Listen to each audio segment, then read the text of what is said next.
Good afternoon आप सभी को। तो कैसे हैं आप? उम्मीद करता हूं कि आप सभी अच्छे होंगे, स्वस्थ होंगे।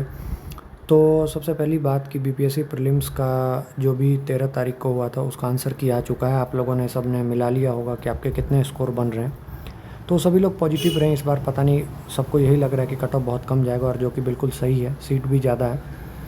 तो मैं उस चीज़ को अब डिस्कस ज़्यादा नहीं करता हूँ। मैं आपके सामने ये लेके आया हूँ कि बीपीएससी एईडीओ जो एग्ज़ाम है, जो कि जनवरी में शेड्यूल्ड है, उसके लिए आपको क्या करना है। ठीक है, तो मैं आपको इस छोटे से वीडियो में ये बताना चाहूँगा कि एक्चुअली बीपीएससी एईडीओ की डिमांड क्या है, आपको कैसे उसके लिए आगे अप्रोच करना है और क्या करना है, कितना करना है, कहाँ पर फोकस करना है। ठीक है, आइए इस छोटे से वीडियो को देखिए और एक बार ज़रूर सुनिएगा। इसके बाद आपको एक आइडिया लग जाएगा कि क्या करना है बीपीएससी एईडीओ में। आइए स्टार्ट करते हैं।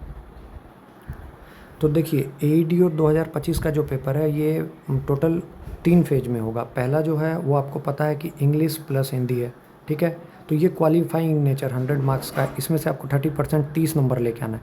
तो ये क्वालिफाइंग इन नेचर है, ये सब पास कर जाएंगे। ठीक है, तो इसकी टेंशन नहीं है। जो मेन फंडा फंसेगा वो फंसेगा जीएस सेक्शन में। ठीक है, जिसमें 100 क्वेश्चन आएंगे। ठीक है, जीएस सेक्शन में 100 क्वेश्चन आएंगे। ठीक है, उसके बाद जो दूसरा फंडा है वो है मैथ्स प्लस रीजनिंग। ठीक है, मैथ्स प्लस रीजनिंग, वो भी 100 क्वेश्चन। ठीक है, तो मेन यही 200 नंबर है और 30 तो सब क्वालिफाई कर जाएंगे। तो आपको ये ध्यान देना है कि ये 100 में कितना मैक्सिमम स्कोर हो और ये 100 में कितना मैक्सिमम स्कोर हो। तो देखिए, मैथ रीजनिंग के लिए मैं आपको अभी दोपहर में कुछ सैम्पल पेपर दे दूंगा, जिससे आपको पता लग जाएगा कि उनका लेवल क्या है। अभी अगर आपने बीपीएससी एएसओ का पेपर देखा होगा तो आप उसमें देख सकते हैं कि जो मैथ रीजनिंग का लेवल है वही लेवल रहेगा। क्यों? क्योंकि देखिए, एक तो वहाँ पे प्रेशर रहेगा। आपको पहले इंग्लिश और हिंदी का पेपर रहेगा, उसमें 2 घंटा जो शेड्यूल्ड है वो देना पड़ेगा। ठीक है, इसके बाद आपको जीएस रहेगा, वो भी 2 घंटा, और मैथ्स और रीजनिंग 2 घंटा। तो 6 घंटा का पेपर है। ऐसा नहीं है कि बहुत मुश्किल पेपर बनाया जाएगा या फिर बहुत आसान बनाया जाएगा, क्योंकि पहली बार इतिहास में हो रहा है कि एईडीओ का पेपर, और वो सिंगल पेपर एक दिन में लेंगे और एक दिन के बेसिस पे 900 समथिंग सीट जो है वो डिसाइड करेंगे। तो आपको इसके लिए पहले तो बहुत ज़्यादा मतलब केयरफुल रहना पड़ेगा कि मुझे क्या करना है, किस डायरेक्शन में करना है। तो मेरे अकॉर्डिंग आपको इन दोनों को बैलेंस लेके चलना है, जीएस को भी और मैथ्स प्लस रीजनिंग को भी।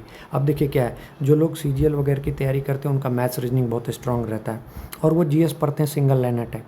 बट आपको ये याद रहना पड़ेगा कि जीएस इस बार एईडीओ में आसान नहीं आएगा। वही डिसाइड करेगा कि आप सेलेक्ट हो रहे हैं कि नहीं। ठीक है, तो मैथ रीजनिंग तो बेसिक आएगा, आपको पता होना चाहिए। अब देखिए, मैथ रीजनिंग के 100 हैं ये पता है, जिसमें से कहा जा रहा है कि 60 क्वेश्चन रीजनिंग के हैं, 40 क्वेश्चन मैथ के हैं। ये लिखा हुआ है या लोग बता रहे हैं, बट मानना नहीं है। क्योंकि अभी आपने देखा कि एएसओ के पेपर में क्या हुआ था कि लिखा गया था कि 75 आना है, उन्होंने पूछा 53। तो मैथ रीजनिंग में कुछ भी अप डाउन हो सकता है, लेकिन आप रीजनिंग को अच्छे से करके चलिएगा। मान के चलिए कि पेपर बहुत मुश्किल है। मैं जो आपको दिन में क्वेश्चन दिखाऊंगा आज, तो आपको देख के लगेगा कि हाँ यार सच में। बट वही है कि सिंसियरिटी, छोटी छोटी गलतियाँ नहीं करना है, थिंकिंग को ब्रॉड रखना है, प्रैक्टिस सेट लगाना है। ठीक है, मैथ्स रीजनिंग के लिए देखिए, मैथ्स रीजनिंग आप लोग अगर अभी से भी करते हैं तो 90 दिन में बहुत अच्छा स्कोर कर सकते हैं। ठीक है, बहुत अच्छा स्कोर कर सकते हैं। छोटा छोटा टॉपिक है रीजनिंग में। देखिए, सिलोलिज्म है, इनइक्वालिटी है, ब्लड कोडिंग डिकोडिंग है, और जो वो फिगर वाले क्वेश्चन आते हैं, या फिर वो 1-2 सीटिंग अरेंजमेंट है, और सीटिंग अरेंजमेंट भी मतलब 2-3 लाइन का होता है। तो वो आपको बिल्कुल मुश्किल नहीं करेगा। जो मेन पोर्शन है, जो स्टार मार्क है, जो आपके सिलेक्शन को डिसाइड करेगा, वो है जीएस। अब देखिए, जीएस में भी क्या आ जाएगा, मैं इसको इरेज कर रहा हूँ।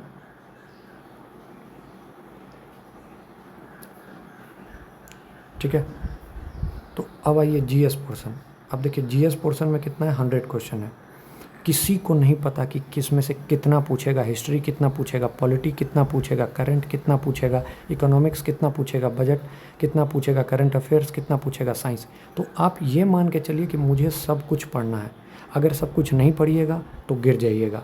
और जहाँ इसमें अगर आप 50-60 करके आए तो कोई फ़ायदा नहीं है, क्योंकि सिंगल पेपर है। 5 लाख लोग अभी तक भर चुके हैं, कल परसों में 1-2 लाख और भर देंगे, 7 लाख हो गया, पैसे भी बाहर हो जाएगा। सिंगल पेपर मतलब होता है कि आपको कम से कम 160 प्लस स्कोर मान के चलना है, और 160 प्लस स्कोर कोई मुश्किल नहीं है भाई। एएसओ का पेपर देखो, अगर टाइम थोड़ा सा रहता ना मैथ रीजनिंग का, तो लोग अच्छे से करके आते। तो देखिए मेरे अकॉर्डिंग अब इसमें क्या करना है आपको। ठीक है, ये देखिए 100 क्वेश्चन आएगा। अब ये 100 क्वेश्चन में आप पहले इसको तो डिवाइड कीजिए कि हिस्ट्री करना है, ठीक, पॉलिटी करना है, ज्योग्राफी करना है, बिहार स्पेशल करना है, ठीक है, उसके बाद करंट करना है, ठीक है, और जो मेन इसमें रोल करेगा वो साइंस करना है।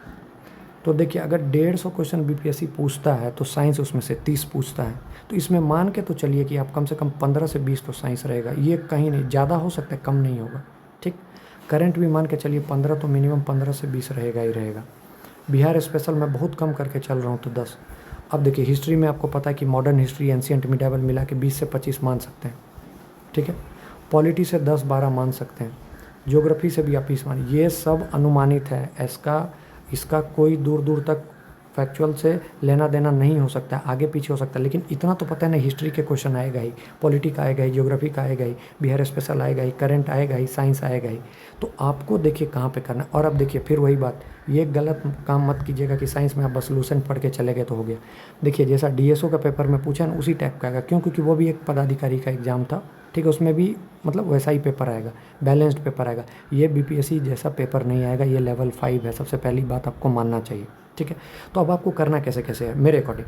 तो देखिए साइंस के लिए आपको क्या करना है, तो 9-10 एनसीईआरटी पढ़िए, 9-10 और 11-12 का जो एनसीईआरटी में पॉइंट्स टू पॉन्डर जो पीछे में दे रखा है आप उसको कीजिए, मोर देन सफिशिएंट, एक बार देख लीजिए। अब देखिए 11th क्लास में क्या है, 11th क्लास का जैसे उन्होंने इस बार जैलम का पूछ लिया, तो देखिए 9th में भी दे रखा है, लेकिन इन्हें इलेबोरेट करके नहीं दिया। तो जैसे जैलम के बारे में देखिए 9th का ही एक्सटेंडेड फॉर्म 11th है, 10th का ही 12th है, तो जब 9th पढ़ रहे हैं तो उसको थोड़ा अच्छे से एडवांस में पढ़ लें उसी टाइम में, तो एक एक चैप्टर को करते जाए। अरे देखिए सब चैप्टर से थोड़ी पूछता है, लाइट से पूछ रहा है, मैग्नेटिज्म से पूछ रहा है, तो इन सब देखिए सेलेक्टेड चैप्टर, वो भी मैं पिन कर दूंगा कि क्या कौन कौन सा टॉपिक है। तो आप उसको अगर उतना कर लेते हैं तो आपका काम हो जाएगा, एईडीओ के लिए मैं बता रहा हूँ स्पेशली।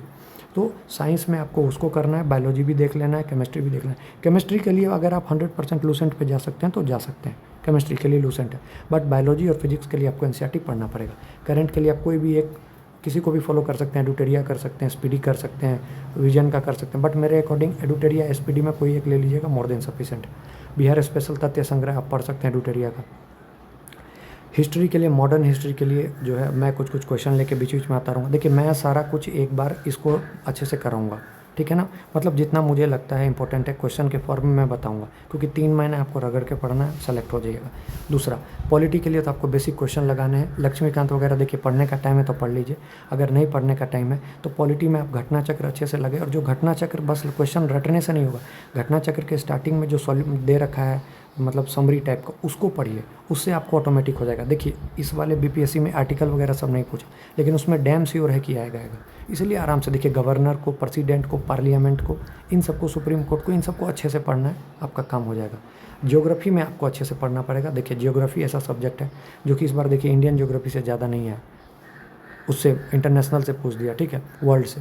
तो आपको ज्योग्राफी पे सबसे ज़्यादा फोकस करना है, ज्योग्राफी पे, क्योंकि ज्योग्राफी देखिए हिस्ट्री सब कर लेंगे, पॉलिटी में लोग फंसते हैं तो पॉलिटी आप कर लीजिएगा, बिहार स्पेशल आप कर लीजिएगा, करंट में थोड़ा सा आपको ज़्यादा जोर लगाना होगा और साइंस के लिए जोर लगाना होगा। तो 3 सब्जेक्ट सबसे पहले प्रायोरिटी दीजिएगा ज्योग्राफी को, क्योंकि हिस्ट्री मुझे पता है कि आप लोग कर रहे हैं और कर लीजिएगा, ठीक है। करंट को और साइंस को, इन तीनों को जोर लगाइए, आपका काम हो जाएगा। तो फाइनली जो मैं कंक्लूड करता हूँ,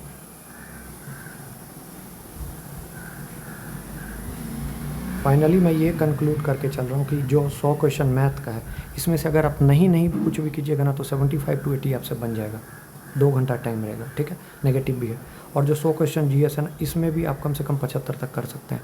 अगर काट कूट के इतना कुछ करके अगर 150 तक भी आ रहे हैं ना, तो बहुत ज़्यादा चांसेज है, बहुत ज़्यादा चांसेज है कि आपका हो जाएगा।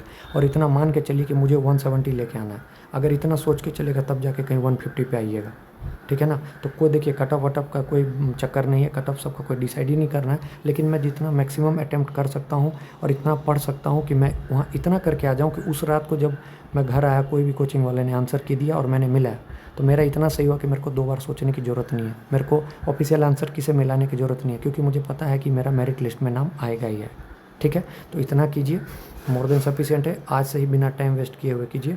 सभी को ऑल द बेस्ट, सिलेक्शन तो पक्का है एईडीओ में, ठीक है। अपना अच्छे से कीजिए, ठीक है, सब अच्छा होगा। God bless you.